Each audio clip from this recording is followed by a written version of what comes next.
On Sunday, Austria became the latest European country to hold national elections amid a nationalist rival and a migrant crisis that is heading into its third year. The 31-year-old leader of the Conservative People's Party and the current foreign minister, Sebastian Kurz, will be Austria's next chancellor. Kurz's party came in first place with 31.4% of the vote. The Social Democrats, who currently rule, had 26.7%, while the far-right Freedom Party surpassed the incumbent party with 27.4% of the vote. Kurz's win marks the latest sign of Europe's slow march away from the European Union and toward a renaissance, for better or for worse, of national sovereignty. The major issues Kurz ran on throughout his campaign had to do, not surprisingly, with immigration. He wants to beef up the country's borders and has proposed reducing government benefits to new migrants to Austria and making them available only after an individual has been in the country for 5 years, to lessen incentives to come to the country. Kurz also promised to lower the country's current cap on the number of asylees it can take, and the young foreign minister introduced those caps last year, pushing back against the European Union's open-door policy for migrants. To win, Kurz had to move right. Kurz has long been an European Union opponent, unafraid to push back against what he sees as the dangers of Islam in Europe. As foreign minister, he called in 2015 for tighter control over the EU's external borders. He also proposed a law that would limit the funding of mosques and imams' salaries by foreign entities, something that could go a long way toward tamping down on radicalization of Muslim European youths, and regulate the version of the Quran that's used in Austria. He was also instrumental in the burqa ban that recently went into effect and for helping close down the Balkan migrant route last year. Austria has seen its fair share of migrants since the refugee crisis first began in 2015, and some of it has left Austrians with a bad taste in their mouths. For migrants headed to Germany, Austria was one of the major routes, but some migrants stayed. An essay earlier this year in the National Interest highlighted the consistent and ongoing sexual assaults and abuses of the welfare system by Afghan migrants in Austria. Voters in Sunday's election no doubt had those trends in mind when they cast their ballots.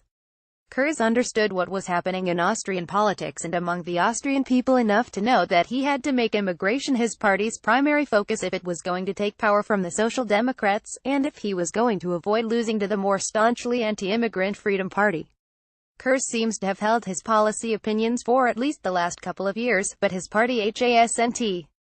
To win, it had to take a big step to the right. This isn't the first time a European politician has had to push his or her policies to the right during this year's glut of national elections across the continent. Mark Rutte, the Prime Minister of the Netherlands, did the exact same thing earlier this year. Faced with the prospect that far-right politician and outspoken critic of Islam Geert Wilders would take his place as Prime Minister, Rutte lurched right.